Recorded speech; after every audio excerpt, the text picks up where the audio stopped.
Hello दोस्तों, नमस्कार। आपका हमारे यूट्यूब चैनल में बहुत स्वागत है।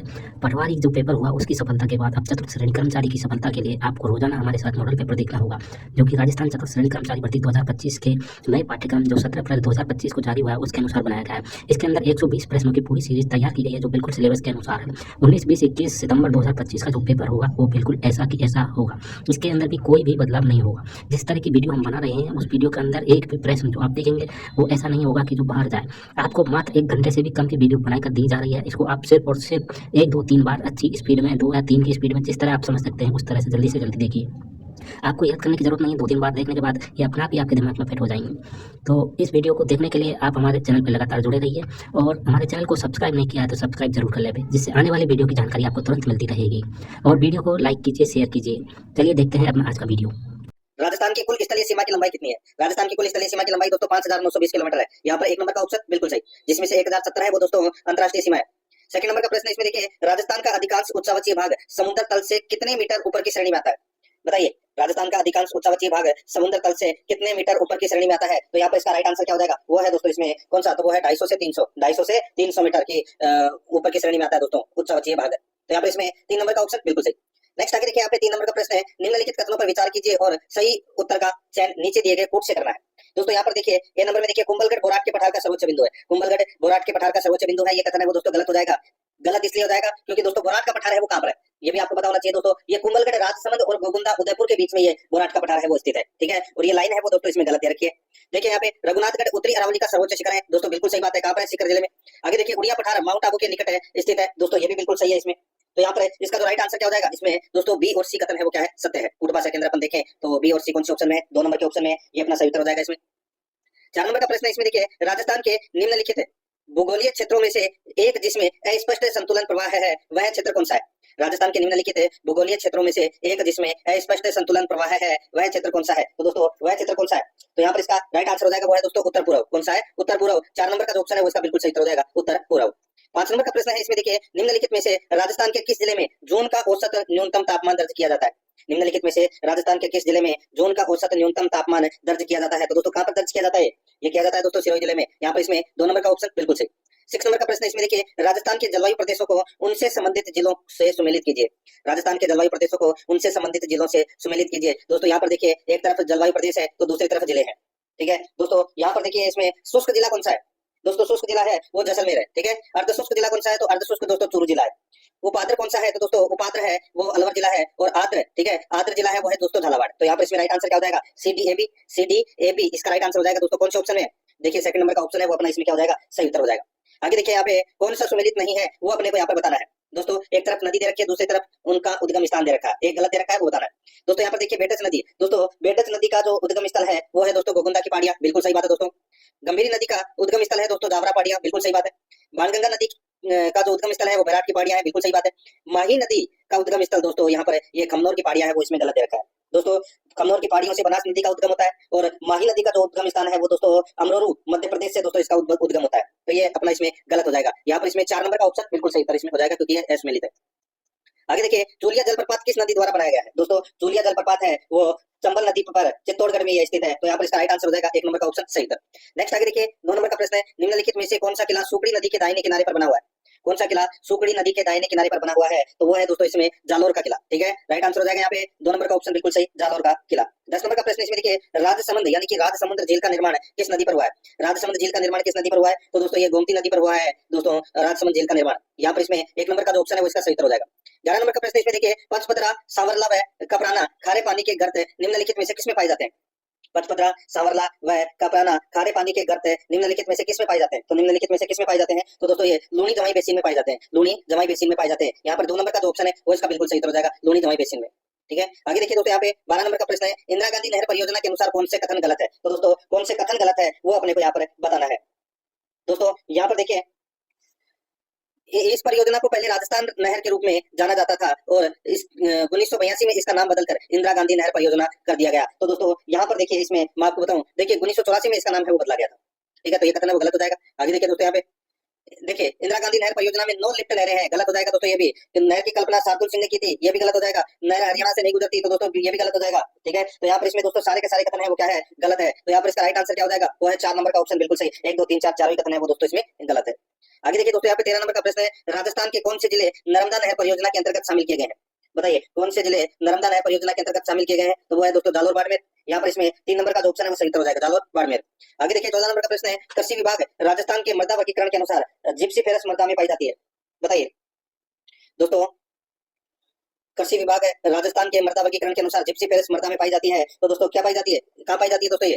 तो दोस्तों ये मृदा है जिप्सीफेरस, ये बीकानेर में पाई जाती है। यहाँ पर इसमें 1 नंबर का जो ऑप्शन है वो पाई जाती है, कहाँ पर? बीकानेर में। ठीक है, आगे देखिए दोस्तों, यहाँ पे 15 नंबर का प्रश्न है, राजस्थान में उष्णकटिबंधीय वन न होने वाले क्षेत्र का चयन कीजिए। उष्णकटिबंधीय वन न होने वाले क्षेत्र का चयन कीजिए। तो दोस्तों इसका राइट आंसर क्या हो जाएगा? वो है दोस्तों इसमें माउंट आबू के अंदर दोस्तों उष्णकटिबंधीय वन नहीं है, तो यहाँ पर इसमें राइट आंसर हो जाएगा 1 नंबर का ऑप्शन सही उत्तर हो जाएगा, बाकी इसमें सारों के अंदर है। ठीक है, आगे देखिए दोस्तों, यहाँ पे 16 नंबर का प्रश्न है, राजस्थान के वे जिले जिनमें खस नाम की सुगंधित घास प्रचुरता से उगती है। बताइए खस घास का उत्पादन कहाँ होता है? इत्र बनाने के लिए दोस्तों इसकी जड़ों का उपयोग भी किया जाता है। तो यहाँ पर इसका राइट आंसर हो जाएगा, वो है दोस्तों भरतपुर, टोंक, सवाई माधोपुर में खस घास का उत्पादन होता है। यहाँ पर 1 नंबर ऑप्शन सही उत्तर। 17 नंबर का प्रश्न इसमें देखिए, पशु पक्षी विहार हेतु संरक्षित वन क्षेत्र कहलाते हैं। पशु पक्षी विहार हेतु संरक्षित वन क्षेत्र कहलाते हैं। तो दोस्तों वो क्या कहलाते हैं? वो कहलाते हैं दोस्तों अभ्यारण्य। यहाँ पर इसमें राइट आंसर 3 नंबर ऑप्शन हो जाएगा, अभ्यारण्य। 18 नंबर का प्रश्न इसमें देखिए, निम्नलिखित में से राजस्थान में कौन सा जिला मरु त्रिकोण का भाग नहीं है? राजस्थान में कौन सा जिला मरु त्रिकोण का भाग नहीं है? तो यहाँ पर इसका राइट आंसर हो जाएगा, वो है बाड़मेर। क्या हो जाएगा? बाड़मेर इसका राइट आंसर हो जाएगा, 2 नंबर ऑप्शन बिल्कुल सही। बीकानेर, जोधपुर और जैसलमेर है मरु त्रिकोण में। आगे देखिए यहाँ पे दोस्तों 19 नंबर का प्रश्न है, 2011 की जनगणना के अनुसार निम्नलिखित में से जिलों के किस समूह की दशकीय जनसंख्या वृद्धि दर 10 से 12% के बीच रही? 10 से 12% के बीच कौन से जिले की दशकीय जनसंख्या वृद्धि दर रही? तो यहाँ पर इसका राइट आंसर हो जाएगा दोस्तों, वो है इसमें झुंझुनू, पाली और गंगानगर। ठीक है, गंगानगर की सबसे कम रही थी दोस्तों 10%। तो यहाँ पर इसमें राइट आंसर हो जाएगा 1 नंबर का ऑप्शन बिल्कुल सही, और सबसे ज्यादा है वो दोस्तों कहाँ पर रही थी? 32.5 बाड़मेर की, उसके बाद में जैसलमेर का नंबर है। तो यहाँ पर इसमें 1 नंबर ऑप्शन सही था। 20 नंबर का प्रश्न इसमें देखिए, जनगणना 2011 के अनुसार राजस्थान का कौन सा जिला 0 से 6 में यानी कि 0 से 6 आयु वर्ग में सबसे कम बाल लिंगानुपात रखता है? सबसे कम बाल लिंगानुपात रखता है। तो दोस्तों ये सबसे कम बाल लिंगानुपात है, ये दोस्तों झुंझुनू में रखता है। यहाँ पर इसमें 4 नंबर का जो ऑप्शन है वो इसका बिल्कुल सही उत्तर इसमें हो जाएगा। दोस्तों अब अपन भाग 2 के अंदर इतिहास, कला, संस्कृति के 20 प्रश्न है वो पढ़ेंगे, यानी कि राजस्थान कला, संस्कृति और इतिहास के दोस्तों 20 प्रश्न है सिलेबस के अकॉर्डिंग। देखिए यहाँ पे 21 नंबर का प्रश्न है, त्रिपक्षीय संघर्ष जो कि लगभग 100 वर्षों तक चला, उसमें अंततः किसे सफलता मिली? बताइए त्रिपक्षीय संघर्ष में किसे सफलता मिली? तो दोस्तों इसका राइट आंसर हो जाएगा, वो है प्रतिहार को दोस्तों सफलता मिली। यहाँ पर 3 नंबर का जो ऑप्शन है वो इसका बिल्कुल सही उत्तर इसमें हो जाएगा। आगे देखिए दोस्तों, यहाँ पे प्रतिहार वंश को। आगे देखिए 22 नंबर का प्रश्न है, किस राज्य के शासक ने 1857 की क्रांति के दौरान अपनी महारानी की सुरक्षा के लिए मेवाड़ महाराणा से सहायता मांगी थी? तो दोस्तों किसने मांगी थी? तो यहाँ पर इसका जो राइट आंसर हो जाएगा वो है दोस्तों कोटा के शासक है दोस्तों राम सिंह द्वितीय ने दोस्तों ये मेवाड़ महाराणा से सहायता मांगी थी। यहाँ पर इसमें 3 नंबर का ऑप्शन बिल्कुल सही। आगे देखिए यहाँ पे 23 नंबर का प्रश्न है, मेवाड़ के महाराणा भोपाल सिंह किस वर्ष में राजस्थान के महाराज प्रमुख बने? दोस्तों यहाँ पर देखिए मेवाड़ के महाराणा भोपाल सिंह किस वर्ष में राजस्थान के महाराज प्रमुख बने? तो यहाँ पर इसका राइट आंसर हो जाएगा दोस्तों, वो है इसमें 1949 में। यहाँ पर इसमें 3 नंबर का ऑप्शन बिल्कुल सही। आगे देखिए यहाँ पे दोस्तों, महाराणा कुंभा द्वारा चित्तौड़गढ़ के कुंभ स्वामी मंदिर का निर्माण किस वर्ष में करवाया था? दोस्तों कुंभ स्वामी के मंदिर का निर्माण करवाया था कुंभ स्वामी मंदिर का निर्माण करवाया था 1449 ईस्वी में, 1449 ईस्वी में। तो यहाँ पर इसमें 2 नंबर ऑप्शन बिल्कुल सही। आगे देखिए, कांग्रेस के नमक सत्याग्रह 1930 के दौरान निम्न में से किसे 6 महीने का कारावास भुगतना पड़ा? दोस्तों किसे 6 महीने का कारावास भुगतना पड़ा? तो दोस्तों वो है जानकी देवी बजाज को। यहाँ पर इसमें 3 नंबर का ऑप्शन बिल्कुल सही हो जाएगा, जानकी देवी बजाज को। 26 नंबर का प्रश्न इसमें देखिए, बीकानेर क्षेत्र में लड़कियों और अछूतों की शिक्षा हेतु किस संस्था ने पुत्री पाठशाला और कबीर पाठशाला स्थापित की? बीकानेर क्षेत्र में लड़कियों और अछूतों की शिक्षा हेतु किस संस्था ने पुत्री पाठशाला और कबीर पाठशाला स्थापित की? तो यहाँ पर इसमें राइट आंसर हो जाएगा, वो है सर्वहितकारिणी सभा ने। ठीक है, सर्वहितकारिणी सभा ने पुत्री पाठशाला और कबीर पाठशाला स्थापित की थी बीकानेर में। यहाँ पर 1 नंबर का ऑप्शन सही उत्तर। आगे देखिए, जसनाती संप्रदाय की प्रमुख गद्दी कहाँ पर है? जसनाती संप्रदाय की प्रमुख गद्दी कहाँ पर है? तो दोस्तों ये कतरियासर बीकानेर में है दोस्तों, जसनाती संप्रदाय की प्रमुख गद्दी। यहाँ पर 2 नंबर का ऑप्शन बिल्कुल सही। आगे देखिए 28 नंबर का प्रश्न है, राजस्थान में 13 पंथी के प्रवर्तक रहे। राजस्थान में 13 पंथी के प्रवर्तक रहे हैं, तो वो कौन रहे? तो यहाँ पर इसका राइट आंसर हो जाएगा, वो है दोस्तों 13 पंथी के प्रवर्तक हैं, वो रहे हैं कौन? तो वो है दोस्तों भीखण जी। कौन? भीखण जी। तो यहाँ पर इसमें राइट आंसर हो जाएगा दोस्तों 1 नंबर का ऑप्शन बिल्कुल सही। नेक्स्ट आगे देखिए, यहाँ पे धौलागढ़ देवी का मेला राजस्थान के किस जिले से जुड़ा है? धौलागढ़ देवी का मेला राजस्थान के किस जिले से जुड़ा है? तो दोस्तों ये जुड़ा है अलवर से। यहाँ पर इसमें 2 नंबर का ऑप्शन बिल्कुल सही हो जाएगा, अलवर से। आगे देखिए यहाँ पे 30 नंबर का प्रश्न है, देखिए महाराव राम सिंह द्वितीय राजस्थान की कौन सी लघु चित्र शैली के संरक्षक थे? महाराव राम सिंह द्वितीय राजस्थान की कौन सी लघु चित्र शैली के संरक्षक थे? तो यहाँ पर इसका राइट आंसर हो जाएगा, वो है कोटा। यहाँ पर 4 नंबर का जो ऑप्शन है वो इसका बिल्कुल सही हो जाएगा, कोटा। आगे देखिए यहाँ पे 31 नंबर का प्रश्न है, निम्न में से किस लोक देवता से चांदोजी, डेमाजी, हरमलजी, रायका और सलजी सोलंकी संबंधित थे? निम्न में से किस लोक देवता से चांदोजी, डेमाजी, हरमलजी, रायका और सरोजी सोलंकी संबंधित थे? ये संबंधित थे दोस्तों किससे? तो ये बाबूजी से संबंधित थे। यहाँ पर 3 नंबर का जो ऑप्शन है वो इसका बिल्कुल सही उत्तर हो जाएगा, बाबूजी। आगे देखिए यहाँ पे 32 नंबर का प्रश्न है, निम्नलिखित में सुमेलित कीजिए। दोस्तों निम्नलिखित में सुमेलित कीजिए। एक तरफ लोक देवी है, दूसरी तरफ मुख्य मंदिर है। यहाँ पर देखिए एक ही सही सुमेलित है, बाकी इसमें सारे गलत दे रखे हैं। आई माता का मंदिर बिलाड़ा जोधपुर में है, बिल्कुल सही बात है। नारायणी माता का मंदिर है वो दोस्तों यहाँ पे सिक्कर दे रखा है, गलत हो जाएगा। कहाँ पर है? अलवर में है, ठीक है। केवाई माता का जो मंदिर है वो यहाँ पे जोधपुर दे रखा है, ये गलत हो जाएगा। केवाई माता का जो मंदिर है वो दोस्तों कहाँ पर है? तो ये नागौर में है। कहाँ पर है? नागौर में। और दोस्तों ये चौथ माता का जो मंदिर है वो दोस्तों कहाँ पर है? तो वो ये सवाई माधोपुर में। कहाँ पर है? सवाई माधोपुर में, ठीक है। तो ये भी इसमें टॉप गलत दे रखा है, तो यहाँ पर इसमें एक नंबर का ऑप्शन राइट आंसर हो जाएगा, क्योंकि ये कथन है हो सकते हैं। आगे देखिए यहाँ पे 33 नंबर का प्रश्न है, मोहन वीणा संगीत वाद्य का आविष्कार किसने किया? मोहन वीणा संगीत वाद्य यंत्र का आविष्कार है वो किसने किया? दोस्तों ये किया किसने? तो ये किया था दोस्तों पंडित विश्व मोहन भट्ट ने। यहाँ पर 4 नंबर का जो ऑप्शन है वो इसका सही उत्तर हो जाएगा। आगे देखिए दोस्तों यहाँ पे 34 नंबर का प्रश्न है, गुड़ला नामक नृत्य शैली का संबंध राजस्थान के किस शहर से है? गुड़ला नामक नृत्य शैली का संबंध राजस्थान के किस शहर से है? इसका राइट आंसर हो जाएगा वो है दोस्तों जोधपुर से। यहाँ पर इसमें एक नंबर का ऑप्शन बिल्कुल सही, जोधपुर से है। नेक्स्ट आगे देखिए दोस्तों यहाँ पे निम्नलिखित में से कौन सी लोक संगीत एवं नृत्य शैली केवल मात्र जयपुर से संबंधित है? निम्नलिखित में से कौन सी लोक संगीत एवं नृत्य शैली केवल मात्र जयपुर से संबंधित है? इसका राइट आंसर हो जाएगा दोस्तों वो है दोस्तों बताइए नौटंकी। इसका राइट आंसर हो जाएगा नौटंकी, इसका सही उत्तर इसमें हो जाएगा, ठीक है। आगे देखिए दोस्तों यहाँ पे 36 नंबर का प्रश्न है, सांझी त्योहार किससे संबंधित है? सांझी त्योहार है वो किससे संबंधित है? तो दोस्तों ये संबंधित है महिलाओं और लड़कियों से संबंधित है सांझी त्योहार। यहाँ पर 3 नंबर का ऑप्शन बिल्कुल सही उत्तर हो जाएगा। आगे देखिए यहाँ पे 37 नंबर का प्रश्न, इसमें देखिए वल्य आभूषण कहाँ पहना जाता है? वल्य आभूषण कहाँ पहना जाता है? तो दोस्तों ये हाथों में पहना जाता है दोस्तों वल्य आभूषण। यहाँ पर इसमें एक नंबर का जो ऑप्शन है वो इसका बिल्कुल सही उत्तर इसमें हो जाएगा, वल्य आभूषण हाथों में पहना जाता है। आगे देखिए यहाँ पे 38 नंबर का प्रश्न है, निम्न में से कौन सा युग में सही नहीं है? कौन सा युग में सही नहीं है वो दोस्तों अपने को यहाँ पर बताना है। यहाँ पर देखिए अलवर में दोस्तों मेवाती बोली बोली जाती है, बिल्कुल सही बात है। झुंझुनू में शेखावाटी बोली बोली जाती है, बिल्कुल सही बात है। भरतपुर ढूंढानी, तो दोस्तों ये गलत हो जाएगा। दोस्तों भरतपुर के अंदर एक तो ब्रज भाषा बोली जाती है और एक मेवाती भाषा बोली जाती है, ठीक है। झालावाड़ है वो दोस्तों हाड़ौती, तो बिल्कुल सही बात है दोस्तों, झालावाड़ में हाड़ौती बोली बोली जाती है। तो यहाँ पर इसमें राइट आंसर क्या हो जाएगा? 3 नंबर का जो ऑप्शन है वो इसका बिल्कुल सही उत्तर हो जाएगा, ये इसमें गलत है दे रखा है। ढूंढानी बोली है वो जयपुर के आसपास के क्षेत्रों में बोली जाती है। यहाँ पर देखिए 39 नंबर का प्रश्न है, ओडियो राजस्थानी लोक जीवन के किस अवसर से संबंधित है? ओडियो कब गाए जाते हैं दोस्तों? ओडियो दोस्तों ये गाए जाते हैं पुत्री विवाह का विदाई गीत है दोस्तों ये ओडियो। यहाँ पर इसमें 2 नंबर का जो ऑप्शन है वो इसका बिल्कुल सही उत्तर इसमें हो जाएगा, याद रखना, ठीक है। आगे देखिए दोस्तों यहाँ पे 40 नंबर का प्रश्न है, निम्नलिखित में से दयाल दास की रचना या रचनाएं कौन सी है? दयाल दास की रचना या रचनाएं कौन सी है वो अपने को यहाँ पर बताना है दोस्तों। यहाँ पर देखिए इसमें बीकानेर राठौड़ और खात ये भी दयाल दास की रचना है, देश दर्पण भी दयाल दास की रचना है, आर्या ख्यान है कल्पमुद्रम ये भी दोस्तों दयाल दास की रचना है। तो यहाँ पर इसमें राइट आंसर क्या हो जाएगा? 1 नंबर का ऑप्शन बिल्कुल सही, ए बी और सी तीनों सही है। अब दोस्तों अपन है वो भाग 3 के अंदर राजस्थान पॉलिटी के 5 प्रश्न है वो पढ़ेंगे। राजस्थान पॉलिटी के अपन 5 प्रश्न है वो इसमें पढ़ेंगे, ठीक है। यहाँ पर देखिए दोस्तों राजस्थान में संभागीय आयुक्त व्यवस्था को कब पुनर्जीवित किया गया? बताइए संभागीय व्यवस्था को कब है वो पुनर्जीवित किया गया? तो इसका जो राइट आंसर हो जाएगा दोस्तों वो है इसमें कब किया गया? दोस्तों ये किया गया 1987 में। यहाँ 1987 3 नंबर ऑप्शन सही। आगे देखिए 42 नंबर का प्रश्न है, निम्नलिखित है राजस्थान के मुख्यमंत्रियों को काल कर्मानुसार व्यवस्थित कीजिए। दोस्तों राजस्थान के मुख्यमंत्रियों को काल कर्मानुसार व्यवस्थित करना है और दोस्तों ऊट भाषा में अपने को उत्तर देना है कि उनका कालक्रम के अनुसार कौन सा पहले नंबर पर, फिर उसके बाद में कौन सा, उसके बाद में कौन सा, ठीक है। दोस्तों यहाँ पर देखिए भरत सिंह शेखावत, वसुंधरा राजे, जयनारायण व्यास, हरदेव जोशी और हीरालाल शास्त्री 5 मुख्यमंत्रियों के नाम दे रखे हैं। दोस्तों इनमें से सबसे पहले मुख्यमंत्री कौन बने थे? इनमें से ऑप्शन के अनुसार ही बताना है, ठीक है। इनमें से 1949 में बने थे दोस्तों कौन? हीरालाल शास्त्री, ठीक है। उसके बाद में दोस्तों नंबर आता है जयनारायण व्यास का। दोस्तों जयनारायण व्यास है वो 1951 में राजस्थान के मुख्यमंत्री बने थे, ठीक है। और दोस्तों उसके बाद में हरदेव जोशी दोस्तों ये बने थे 1973 में ये राजस्थान के मुख्यमंत्री बने थे। और उसके बाद में दोस्तों भैरव सिंह शेखावत दोस्तों 1977 में राजस्थान के मुख्यमंत्री बने थे। और वसुंधरा राजे है ये दोस्तों 2003 में राजस्थान की मुख्यमंत्री बनी थी, ठीक है। तो यहाँ पर इसका क्रम के अनुसार मैं आपको बताऊं ऑप्शन के अनुसार, तो यहाँ पर इसमें 5 3 4 1 2 इसका राइट आंसर हो जाएगा। तो कौन से ऑप्शन में है ये? तो ये ऑप्शन में देखिए पहले नंबर के ऑप्शन में 5 3 4 1 2 1 नंबर ऑप्शन बिल्कुल सही। आगे देखिए 43 नंबर का प्रश्न है, राज्य विधान परिषद के सदस्यों की न्यूनतम संख्या क्या है? राज्य विधान परिषद के न्यूनतम सदस्यों की संख्या है वो क्या है? तो यहाँ पर इसका राइट आंसर हो जाएगा वो है 40।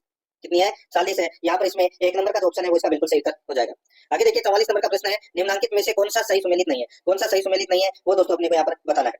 दोस्तों यहाँ पर देखिए अनुच्छेद 154 राज्यपाल की कार्यपालिका शक्ति से संबंधित है, बिल्कुल सही है। अनुच्छेद 153 ये राज्यपाल का पद से संबंधित है, बिल्कुल सही है। अनुच्छेद 155 राज्यपाल को पद से हटाया जाना ये कथन है वो दोस्तों इसमें गलत हो जाएगा। अनुच्छेद 155 है वो दोस्तों किससे संबंधित है? दोस्तों ये राज्यपाल की नियुक्ति से संबंधित है दोस्तों ये, ठीक है। और अनुच्छेद 156 राज्यपाल की पदावधि से संबंधित है, ठीक है। तो ये 3 नंबर का ऑप्शन है वो इसका राइट आंसर हो जाएगा, ये सही सुमेलित इसमें नहीं है। आगे देखिए निम्नलिखित में से कौन सा संविधान में शामिल नहीं है? बताइए कौन सा संविधान में शामिल नहीं है वो दोस्तों अपने को यहाँ पर बताना है, यानी कि कौन सा इसमें गलत दे रखा है वो बताना है।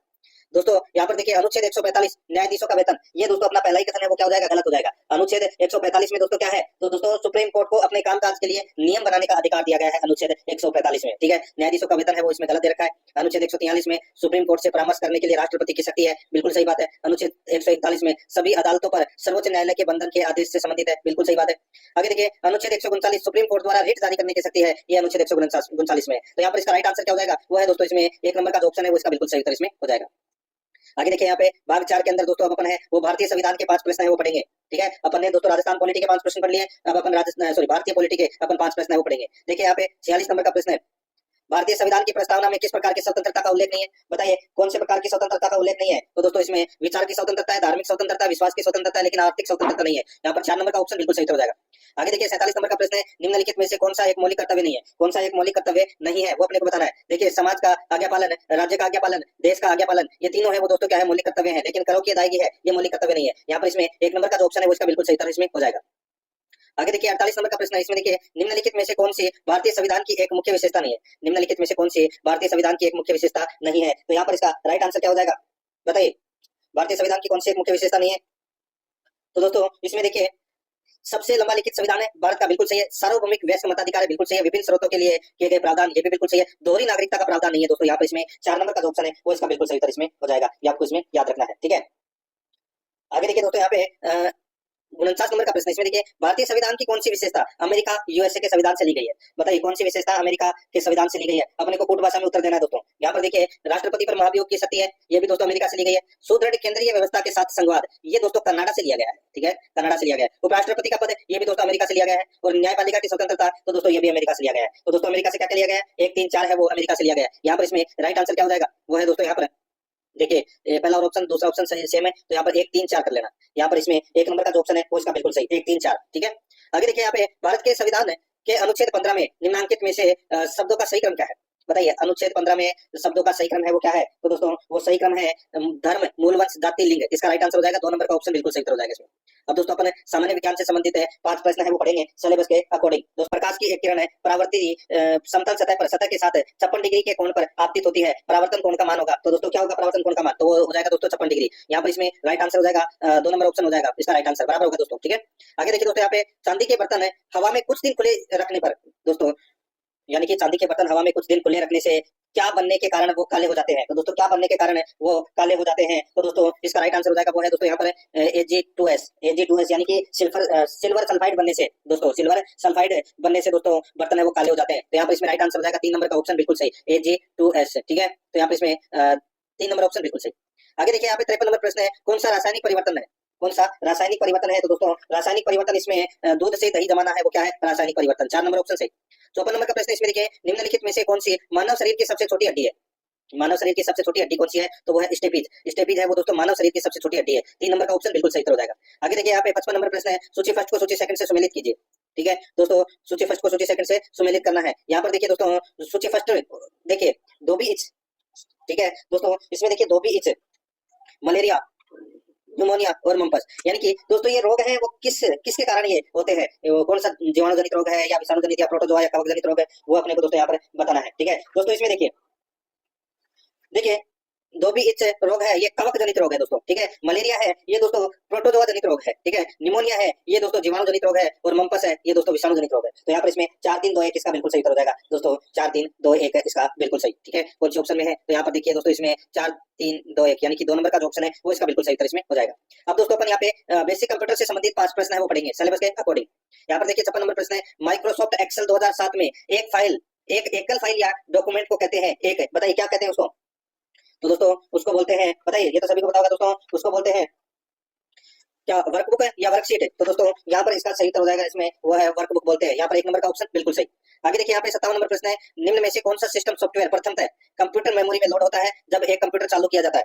निम्न में से कौन सा सिस्टम सॉफ्टवेयर प्रथमतः कंप्यूटर मेमोरी में लोड होता है जब एक कंप्यूटर चालू किया जाता है? तो दोस्तों इसका राइट आंसर हो जाएगा वो है ऑपरेटिंग सिस्टम। यहाँ पर 4 नंबर का ऑप्शन बिल्कुल सही हो जाएगा ऑपरेटिंग सिस्टम। 58 नंबर का प्रश्न इसमें देखिए, निम्न में से कौन सा ठोस अवस्था स्टोरेज डिवाइस का एक उदाहरण नहीं है? निम्न में से कौन सा ठोस अवस्था स्टोरेज डिवाइस का एक उदाहरण नहीं है? तो दोस्तों इसका राइट आंसर हो जाएगा वो है दोस्तों डीवीडी रोम। ठीक है, यहाँ पर इसमें ये ठोस अवस्था स्टोरेज डिवाइस का उदाहरण नहीं है दोस्तों। ये यहाँ पर इसमें 1 नंबर का जो ऑप्शन है वो इसका बिल्कुल सही उत्तर इसमें हो जाएगा। आगे देखिए दोस्तों यहाँ पे 59 नंबर प्रश्न है, देखिए डिवाइसेज जैसे कि मॉनिटर तथा प्रिंटर जो कंप्यूटरों से जुड़े हुए होते हैं कहलाते हैं। तो वो क्या कहलाते हैं दोस्तों? वो कहलाते हैं क्या? बताइए क्या कहलाते हैं?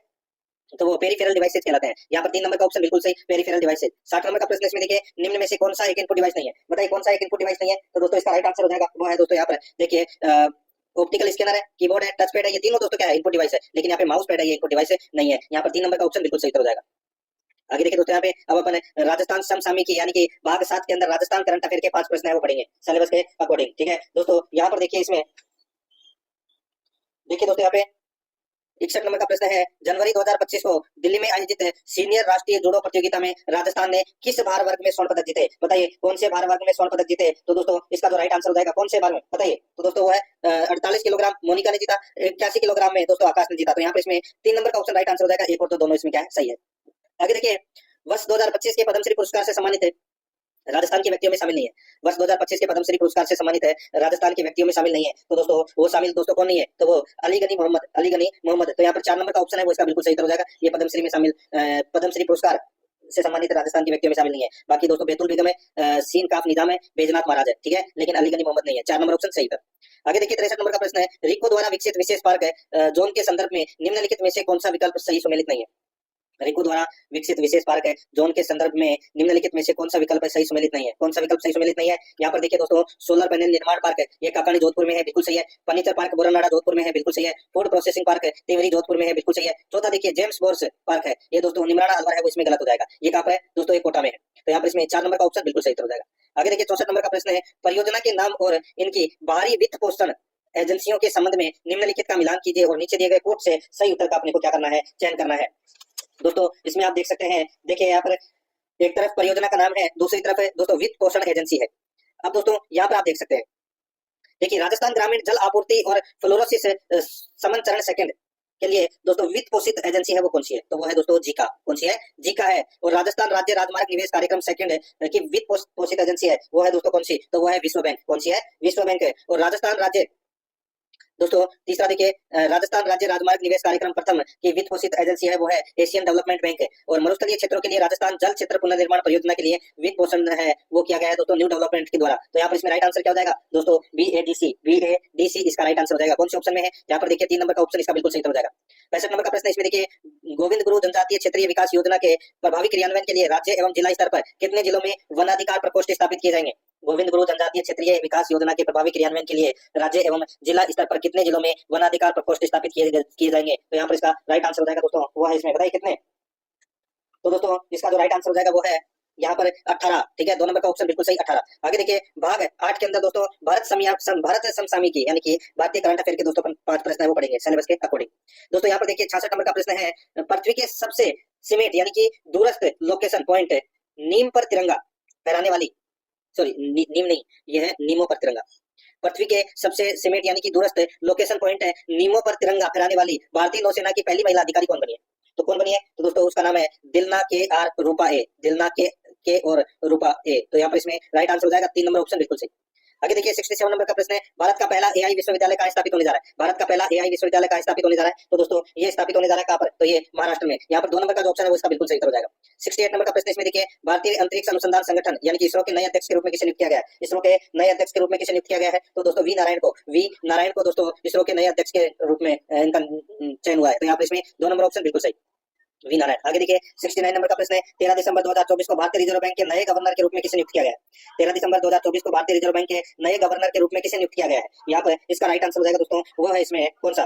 तो वो है संजय मल्होत्रा को दोस्तों RBI का नया गवर्नर बनाया गया है। तो यहाँ पर इसमें 3 नंबर ऑप्शन सही था। आगे देखिए दोस्तों, यहाँ पे देखिए राष्ट्रीय मानवाधिकार आयोग के नए अध्यक्ष के रूप में किसे नियुक्त किया गया है? दोस्तों राष्ट्रीय मानवाधिकार आयोग के अध्यक्ष के रूप में किसे नियुक्त किया गया है? तो दोस्तों इसका राइट आंसर हो जाएगा न्यायमूर्ति वी रामा सुब्रमण्यम को दोस्तों राष्ट्रीय मानवाधिकार आयोग का नया अध्यक्ष नियुक्त किया गया है। 3 नंबर ऑप्शन बिल्कुल सही। दोस्तों अब अपने भाग 9 के अंदर सामान्य हिंदी व्याकरण से संबंधित 20 प्रश्न है वो पढ़ेंगे। ठीक है, यहाँ पर देखिए दोस्तों 71 नंबर का प्रश्न है, निम्न में से किस शब्द का संधि विच्छेद सही नहीं है? बताइए किस शब्द का संधि विच्छेद सही नहीं है वो अपने को यहाँ पर बताना है। यहाँ पर देखिए पहला पित्रादि, पितृ प्लस आदि, बिल्कुल सही बात है। गुरुवन दोस्तों यहाँ पर देखिए गुरु प्लस ऋण, बिल्कुल सही है। अन्वेक्षण में दोस्तों इसमें अनु प्लस ऐसा, बिल्कुल सही है। और आविष्कृत में दोस्तों आविहीय प्लस कृत है, ये भी बिल्कुल सही है। दोस्तों इसमें चारों के चारों सही है। ठीक है, अगर गलत करना होगा तो दोस्तों यहाँ पे आपको पितृ प्लस आदि की जगह अधि कर देना, तो ये गलत हो जाएगा। ठीक है, लेकिन यहाँ पे आदि दे रखा है तो ये भी सही है। तो दोस्तों यहाँ पर 5वां नंबर का ऑप्शन कर लेना, उपरोक्त सभी सही है। ठीक है, उपरोक्त सभी सही है। ठीक है, आगे देखिए 72 नंबर का प्रश्न है, निम्न में से किस शब्द का सही संधि विच्छेद नहीं है? निम्न में से किस शब्द का संधि विच्छेद सही नहीं है वो अपने को दोस्तों यहाँ पर बताना है। दोस्तों यहाँ पर आप देख सकते हैं इसके अंदर देखिए गुरुपदेश, गुरु प्लस उपदेश बिल्कुल सही है। सप्तर्षि, सप्त प्लस ऋषि बिल्कुल सही है। यहाँ पे देखिए अत्यावश्यक, अति प्लस आवश्यक, अति प्लस आवश्यक, तो यहाँ पे अति के अंदर जो मात्रा दे रखी है वो दोस्तों इसमें गलत हो जाएगी। ठीक है, इसमें ये छोटी मात्रा आएगी दोस्तों।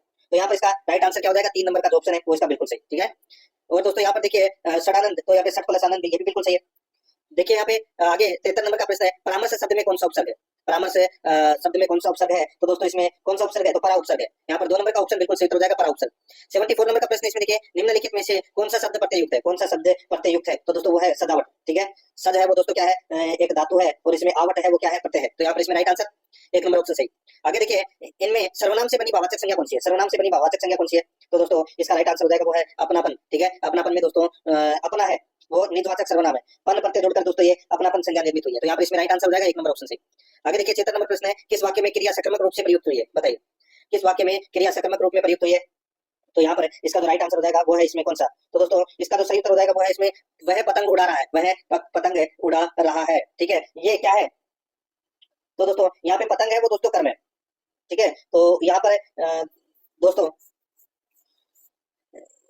ये सकर्मक क्रिया, बाकी के अंदर दोस्तों कर्म है वो नहीं हो रहा। तो यहाँ पर इसमें राइट आंसर हो जाएगा 4 नंबर का ऑप्शन बिल्कुल सही, ये सकर्मक क्रिया है। आगे देखिए, निम्नलिखित में से कौन सा उर्वर का विलोम है? उर्वर का विलोम है वो दोस्तों क्या हो जाएगा? दोस्तों उर्वर का विलोम हो जाएगा उर्सर। यहाँ पर 4 नंबर का ऑप्शन बिल्कुल सही, उर्सर। आगे देखिए 78 नंबर प्रश्न है, प्रवृत्ति शब्द का विलोम है। प्रवृत्ति शब्द का विलोम क्या हो जाएगा? तो दोस्तों इसका राइट आंसर हो जाएगा वो है दोस्तों इसमें प्रवृत्ति का क्या हो जाएगा? दोस्तों इसका सही उत्तर हो जाएगा वो है इसमें निवृत्ति। प्रवृत्ति का क्या हो जाएगा? निवृत्ति। 3 नंबर का ऑप्शन सही। आगे देखिए, द्रौपदी का पर्यायवाची नहीं है। द्रौपदी का पर्यायवाची नहीं है, तो कौन सा पर्यायवाची नहीं है दोस्तों? द्रौपदी का। यहाँ पर इसका राइट आंसर हो जाएगा दोस्तों यहाँ पर कौन सा? द्रौपदी का पर्यायवाची दोस्तों पांचाली हो सकता है। ठीक है, पांचाली का। ठीक है, तो यहाँ पर इसमें राइट आंसर क्या हो जाएगा? 3 नंबर का ऑप्शन बिल्कुल सही, पांचाली का। नेक्स्ट आगे हो जाएगा दोस्तों, देखिए पांचाली का नहीं है, पांचाली हो सकता है। ठीक है, लेकिन पांचाली का नहीं है। बाकी इसमें दोस्तों और सारे हैं, कृष्णा, सरंद्री और याज्ञसेनी। ठीक है, तो यहाँ पर पांचाली का नहीं है। 3 नंबर ऑप्शन सही। आगे देखिए 80 नंबर प्रश्न है, किस समूह में सभी शब्द पर्यायवाची हैं? किस समूह में सभी शब्द पर्यायवाची हैं? तो यहाँ पर इसका जो राइट आंसर हो जाएगा वो है दोस्तों इसमें कौन सा? बताइए। तो दोस्तों यहाँ पर देखिए इसमें भिक्षा, याचकवृत्ति और मधुकरी। ठीक है, ये सभी शब्द है वो क्या है? पर्यायवाची है। तो यहाँ पर इसमें राइट आंसर हो जाएगा 1 नंबर का ऑप्शन बिल्कुल सही। आगे देखिए यहाँ पे किस क्रम में तत्सम शब्द है? किस क्रम में तत्सम शब्द है? दोस्तों तत्सम शब्द किसमें? तो दोस्तों इसमें आमलक, आमलक है ये दोस्तों क्या है? तत्सम शब्द है। 1 नंबर ऑप्शन बिल्कुल सही। आगे देखिए, निम्नलिखित में से कौन सा शब्द तत्सम है? तत्सम शब्द कौन सा है? तो दोस्तों यहाँ पे अग्र, अग्र जो शब्द है वो दोस्तों यहाँ पर तत्सम है। 1 नंबर ऑप्शन सही। आगे देखिए, जिसका अनुभव किया गया हो वाक्यांश के लिए सार्थक शब्द। तो दोस्तों वाक्यांश के लिए सार्थक शब्द कौन सा हो जाएगा? तो वो हो जाएगा दोस्तों यहाँ पे अनुभूत। यहाँ पर इसमें 3 नंबर का ऑप्शन बिल्कुल सही, अनुभूत। 84 नंबर का प्रश्न इसमें देखिए, निम्नलिखित में से शुद्ध शब्द है। निम्नलिखित में से शुद्ध शब्द कौन सा है? तो वो है प्रादुर्भाव। प्रादुर्भाव है दोस्तों शुद्ध शब्द है। यहाँ पर 1 नंबर का ऑप्शन बिल्कुल सही हो जाएगा। आगे देखिए दोस्तों यहाँ पे 85 नंबर का प्रश्न इसमें देखिए, शुद्ध वाक्य है। दोस्तों शुद्ध वाक्य कौन सा है? दोस्तों शुद्ध वाक्य है वह अपने भाग्य को कोस रहा है, वह अपने भाग्य को कोस रहा है, ये कथन है वो दोस्तों शुद्ध वाक्य है। यहाँ पर इसमें 1 नंबर का ऑप्शन बिल्कुल सही। आगे देखिए दोस्तों यहाँ पे आंखें खुलना मुहावरे का अर्थ है। आंखें खुलना मुहावरे का अर्थ क्या है? तो दोस्तों वो है सजगुना। तो यहाँ पर 3 नंबर ऑप्शन बिल्कुल सही, सजगुना। आगे देखिए, न रहेगा बांस न बजेगी बांसुरी, लोकोक्ति का सही अर्थ क्या है? न रहेगा बांस न बजेगी बांसुरी, लोकोक्ति का सही अर्थ है वो दोस्तों इसमें क्या हो जाएगा? बताइए।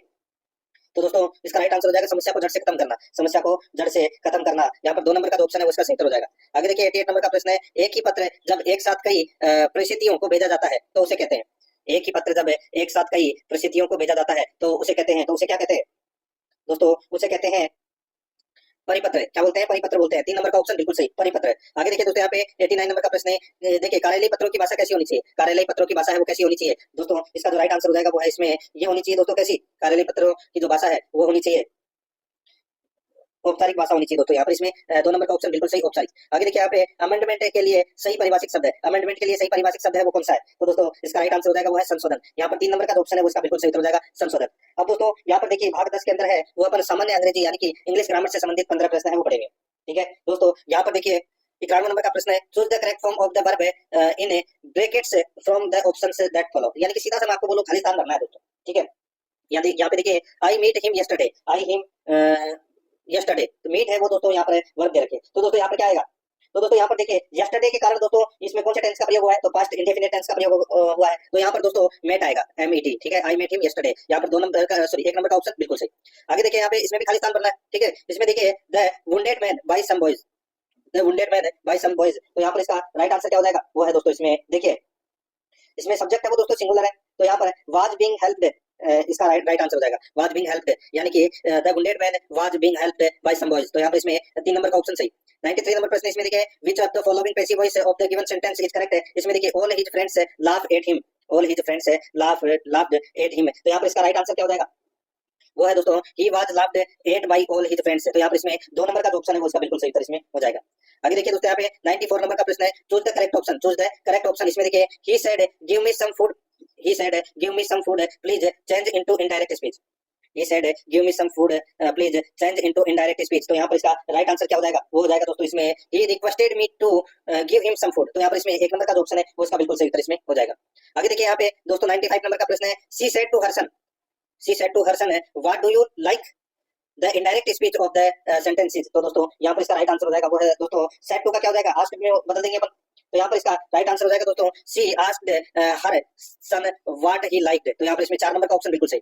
96 नंबर का प्रश्न इसमें देखिए choose the appropriate article given in the options. तो इसमें देखिए दोस्तों Neil Armstrong was first man to walk in the moon, यानी कि नील आर्मस्ट्रांग है वो दोस्तों पहला व्यक्ति था जिसने मून पर यानी कि चंद्रमा पर दोस्तों वो गया था। तो यहाँ पर इसका राइट आंसर क्या हो जाएगा, कौन सा आर्टिकल आएगा इसमें दोस्तों, इसमें आर्टिकल का प्रयोग होगा। देखिए यहाँ पे द का प्रयोग होगा दोस्तों, इसमें किसका, द का प्रयोग होगा। यहाँ पर इसमें द फर्स्ट मैन आएगा इसमें, ठीक है। तो यहाँ पर इसमें 2 नंबर ऑप्शन सही। आगे देखिए fill in the blank with the correct determiner, यानी कि खाली स्थान में दोस्तों डिटरमिनर का प्रयोग करना है। इसमें देखिए the scheme was closed because people were interested in it. बताइए क्या आएगा। तो यहाँ पर खाली स्थान में दोस्तों इसके अंदर आएगा कौन सा, बताइए। तो दोस्तों यहाँ देखिए सेंटेंस में नकारात्मक का भाव है वो व्यक्त किया गया है, ठीक है। तो यहाँ पे फ्यू का प्रयोग होगा दोस्तों, फ्यू न के बराबर। तो यहाँ पे इसमें राइट आंसर हो जाएगा 4 नंबर का ऑप्शन बिल्कुल सही। आगे देखिए दोस्तों यहाँ पे he has been here Monday, बताइए he has been here Monday. तो यहाँ पे इसका राइट आंसर क्या हो जाएगा, बताइए। तो यहाँ पे दोस्तों सिंस मंडे आएगा, यहाँ पर 4 नंबर का ऑप्शन बिल्कुल सही हो जाएगा। आगे देखिए 99 नंबर प्रश्न है there may be an index the end of the book. तो दोस्तों यहाँ पर क्या आएगा खाली स्थान में, तो यहाँ पर आएगा दोस्तों इसमें एट द एंड आएगा, ठीक है। तो यहाँ पर इसमें 1 नंबर ऑप्शन सही था। आगे देखिए some people eat their food their fingers, बताइए दोस्तों यहाँ पर some people eat their food their fingers. तो यहाँ पर इसमें राइट आंसर हो जाएगा वो दोस्तों विद देयर फिंगर्स। तो यहाँ पर इसमें 2 नंबर का ऑप्शन राइट आंसर हो जाएगा। 101 नंबर का प्रश्न इसमें देखिए none but the brave deserve to be honoured change into affirmative sentence. None but the brave deserve to be honoured change in affirmative sentence. तो यहाँ पर इसका राइट आंसर क्या हो जाएगा, वो है दोस्तों इसमें कौन सा, बताइए। तो दोस्तों इसका जो सही उत्तर हो जाएगा वो है इसमें दोस्तों देखिए इसमें नन बट को ओनली में बदल देंगे, ठीक है। तो यहाँ पर इसका राइट आंसर हो जाएगा दोस्तों only the brave deserve to be honoured. तो यहाँ पर इसमें 3 नंबर का ऑप्शन बिल्कुल सही हो जाएगा। 102 नंबर का प्रश्न इसमें देखिए द नॉइज माय परफॉर्मेंस तो यहाँ पर इसमें इसका राइट आंसर क्या हो जाएगा दोस्तों, इसका राइट आंसर हो जाएगा इसमें कौन सा, तो इसमें हो जाएगा अफेक्टेड आ जाएगा, इसमें क्या जाएगा अफेक्टेड। तो यहाँ पर 2 नंबर ऑप्शन सही। आगे देखिए you should do your work, बताइए इसका हिंदी अनुवाद क्या होगा दोस्तों, इसका हिंदी अनुवाद होगा इसमें तुमको तुम्हारा काम करना चाहिए। तो यहाँ पर इसमें राइट आंसर हो जाएगा 1 नंबर का ऑप्शन बिल्कुल सही। आगे देखिए दोस्तों यहाँ पे ऑथोराइज के लिए हिंदी परिभाषिक शब्द है, ऑथोराइज के लिए हिंदी परिभाषिक शब्द क्या है, तो वो है दोस्तों यहाँ पे प्राधिकार देना। यहाँ पर इसमें 4 नंबर का ऑप्शन बिल्कुल सही। 105 नंबर का प्रश्न इसमें देखिए the decision of the board members final on this matter, the decision of the board members final on this matter. तो यहाँ पर इसका राइट आंसर हो जाएगा दोस्तों वो है इसमें कौन सा, तो वो है is final on this matter. तो यहाँ पर इसमें 3 नंबर का जो ऑप्शन है वो इसका बिल्कुल सही उत्तर हो जाएगा। दोस्तों अब अपन है वो भाग 11 के अंदर सामान्य गणित से संबंधित 15 प्रश्न है वो पढ़ेंगे। सामान्य गणित से संबंधित 15 प्रश्न है। यहाँ पर देखिए दोस्तों 106 नंबर का प्रश्न है 36 और 84 का महत्तम समापवर्तक ज्ञात कीजिए। दोस्तों 36 और 84 का महत्तम समापवर्तक क्या होगा दोस्तों, यानी कि ऐसी संख्या जिसकी यानी कि जिसका इन दोनों के अंदर भाग चला जाए, ठीक है। तो वो है दोस्तों वो बड़ी से बड़ी संख्या आपने को ज्ञात करनी है। तो दोस्तों यहाँ पर इसका राइट आंसर हो जाएगा वो है इसमें 12 इसका राइट आंसर हो जाएगा दोस्तों 3 नंबर का ऑप्शन बिल्कुल सही।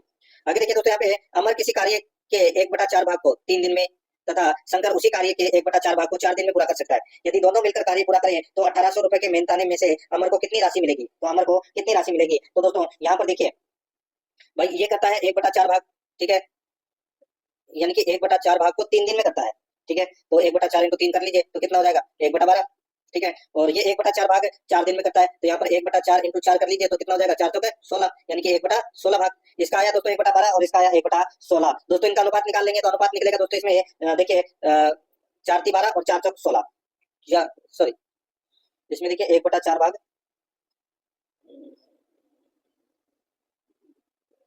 देखिए शंकर उसी कार्य को 1/4 भाग को 4 दिन में पूरा कर सकता है, ठीक है। 4 दिन में क्या कर सकता है, पूरा कर सकता है, ठीक है। तो यहाँ पर दोस्तों देखिए 3 दिन में अमर किसी कार्य को 1/4 भाग है वो करेगा तो दोस्तों 1/12 भाग हो गया। उसी प्रकार शंकर 1 दिन में कितना कार्य करेगा दोस्तों, शंकर है वो कितना कार्य करेगा, तो यहाँ पर दोस्तों कितना आ गया 1/16, ठीक है। अब इन दोनों का अनुपात निकालेंगे दोस्तों, इन दोनों का अनुपात निकाल के और अनुपातों के योग दे रखा है, ठीक है। और फिर दोस्तों साथ ही अपने को यहाँ पर पूरा मेहनताना दे रखा है। यहाँ पर मैं आपको डायरेक्ट इसका उत्तर बता देता हूँ। सही उत्तर हो जाएगा दोस्तों यहाँ पे अमर का मेहनताना कितना हो जाएगा, तो दोस्तों इसका मेहनताना हो जाएगा ₹1200। तो यहाँ पर इसका राइट आंसर हो जाएगा दोस्तों 4 नंबर का ऑप्शन बिल्कुल सही। आगे देखिए यहाँ पे रामधन 60 किलोमीटर प्रति घंटा की चाल से एक नियत स्थान पर जाता है। रामधन 60 किलोमीटर प्रति घंटा की चाल से एक नियत स्थान पर जाता है तथा 100 किलोमीटर प्रति घंटा की चाल से वापस आता है। तथा 100 किलोमीटर प्रति घंटा की चाल से वो वापस आता है। तो संपूर्ण यात्रा में उसकी औसत चाल क्या होगी? संपूर्ण यात्रा में उसकी औसत चाल है वो क्या होगी? तो दोस्तों यहाँ पर देखिए इसमें नियत स्थान के लिए औसत चाल है वो ज्ञात करनी है। तो दोस्तों यहाँ पे 2xy दोस्तों 2xy बटे x प्लस y, ठीक है। तो यहाँ पे 2 इंटू 60 इंटू 100 बटे 60 प्लस 100 कितने हो जाएंगे? 160, ठीक है। यहाँ पे 2 इंटू 60 इंटू 100 बटे 160 काट लीजिए, 75 किलोमीटर प्रति घंटा आ जाएगा। यही अपना सही उत्तर हो जाएगा, एक नंबर ऑप्शन सही। 109 नंबर प्रश्न है, इसमें देखिए अपनी वास्तविक चाल की 3/4 चाल से चलकर एक व्यक्ति अपने गंतव्य स्थान पर नियत समय से 20 मिनट की देरी पर 20 मिनट की देरी से पहुंचता है। इस दूरी को तय करने में वास्तविक समय कितना लगता है? दोस्तों यहाँ पर देखिए वास्तविक समय बराबर है, वास्तविक है समय बराबर है दोस्तों यहाँ पर देखिए चाल इंटू समय, ठीक है। चाल कितनी है? तो दोस्तों यहाँ पे इसको अपन चाल को दोस्तों देखिए 3/4 है, ठीक है। तो इसको दोस्तों अपन 3 को 20 से मल्टीप्लाई करेंगे, 3 और इनमें अंतर कितने का है चाल के अंदर? 3 और 4 यानी कि -1 सॉरी 1 का। तो यहाँ पर 20 इंटू 3 कितना हो जाएगा? 60। तो यहाँ पर इसमें एक नंबर का ऑप्शन बिल्कुल सही। यानी कि दोस्तों चाल इंटू समय बटे चाल माइनस अंतर, चाल माइनस दोस्तों दूरी अंतर, ठीक है। तो यहाँ पर इसमें राइट आंसर हो जाएगा 60 मिनट। आगे देखिए दोस्तों यहाँ पे 110 नंबर का प्रश्न है, यदि संख्या 44, 56, 80, 92 में से दोस्तों प्रत्येक को 4 से विभाजित करने पर प्राप्त औसत होगा। सबसे पहले दोस्तों सीधा सा मैं आपको बताऊं, ये जो 44, 56, 80 और 92 दे रखा है, इनका टोटल कर लीजिए। इनका टोटल हो जाएगा दोस्तों 272, ठीक है। 272 संख्या कितनी है? 4, 4 का भाग दे लीजिए, कितना हो जाएगा? 68, ठीक है। और 68 में अब देखिए प्रत्येक को 4 से विभाजित करने पर प्राप्त औसत होगा। तो दोस्तों यहाँ पर अपने आप क्या करेंगे दोस्तों? 68 है, 68 में 4 का भाग दे लीजिए, ठीक है। तो दोस्तों कितना आ जाएगा? तो दोस्तों आ जाएगा 17। तो यहाँ पर इसमें 3 नंबर ऑप्शन बिल्कुल सही। आगे देखिए 111 नंबर प्रश्न है, एक खिलाड़ी के स्थान पर जिसकी आयु 17 वर्ष 8 मास है, एक खिलाड़ी के स्थान पर जिसकी आयु 17 वर्ष 8 मास है, दूसरा खिलाड़ी को ले लिया जाए तो 9 खिलाड़ियों की औसत आयु 3 मास कम हो जाती है। नए खिलाड़ी की आयु है वो ज्ञात कीजिए। दोस्तों एक खिलाड़ी के स्थान पर 17 वर्ष 8 मास, एक खिलाड़ी के स्थान पर जिसकी आयु 17 वर्ष 8 मास है, दूसरा खिलाड़ी ले लिया जाए तो 9 खिलाड़ी की औसत आयु 3 मास कम हो जाती है। तो दोस्तों सीधा सा हो जाएगा 3 इंटू 9 कर लीजिए, कितना? 27 मास हो गया। 27 मास का मतलब यानी कि 27 महीने का मतलब क्या हो गया? 2 वर्ष 3 माह, 2 वर्ष दोस्तों 3 माह हो गया। अब दोस्तों यहाँ पर देखिए इतना तो हो गया। अब दोस्तों नए खिलाड़ी की आयु है वो कितनी है? 17 वर्ष 8 महीने, 17 वर्ष 8 महीने। अब 17 वर्ष 8 महीने में से दोस्तों 2 वर्ष 3 महीने घटा दीजिए, कितना बचेंगे? 15 वर्ष 5 महीने। तो यही अपना सही उत्तर हो जाएगा, एक नंबर का ऑप्शन सही उत्तर। आगे देखिए एक स्कूल के छात्रा का अनुपात दूसरे स्कूल के छात्रों के साथ 3:5 है। यदि पहले स्कूल में 50 छात्र अधिक होते और दूसरे में 80 छात्र कम होते तो अनुपात 5:6 होता। तो बताइए पहले स्कूल में कितने छात्र हैं? पहले स्कूल में कितने छात्र हैं वो अपने को यहाँ पर बताना है। दोस्तों ऑप्शन के अनुसार आप निकाल सकते हैं। यहाँ पर मैं आपको बता देता हूँ, पहले स्कूल में छात्रों की संख्या है वो 300 थी, ठीक है। ऑप्शन के अनुसार कर लेना, राइट आंसर इसमें एक नंबर ऑप्शन हो जाएगा। आगे देखिए 100 रुपए की वस्तु को x रुपए में बेचने से प्रतिशत हानि होती है। तो दोस्तों प्रतिशत हानि होती है तो ये होती है दोस्तों हानि बराबर क्रम मूल्य माइनस विक्रम मूल्य बटे क्रम मूल्य इंटू 100। तो यहाँ पर इसमें राइट आंसर हो जाएगा एक नंबर का जो ऑप्शन है वो इसका बिल्कुल सही। नेक्स्ट आगे देखिए दोस्तों यहाँ पे राम के पास श्याम से 40% अधिक धन है। दोस्तों ये अपना क्या हो गया? राम, और ये हो गया दोस्तों श्याम, ठीक है। देखिए राम के पास श्याम से 40% अधिक धन है, यानी कि श्याम के पास अगर 100 है तो इसके पास कितना है? 140। और श्याम के पास घनश्याम से 20% अधिक है। दोस्तों ये घनश्याम है। दोस्तों श्याम के पास घनश्याम से 20% अधिक धन है, ठीक है। 20% है दोस्तों अधिक धन है। तो दोस्तों यहाँ पर देखिए एक श्याम, यहाँ पे मोर अनुपात निकाल दूंगा, ठीक है। तो ये जैसे अगर ये श्याम को मैं 2 जगह लिख रहा हूँ, यहाँ पे एक तो ये वाला श्याम और एक ये श्याम, ऐसे लिख दिया यहाँ पे।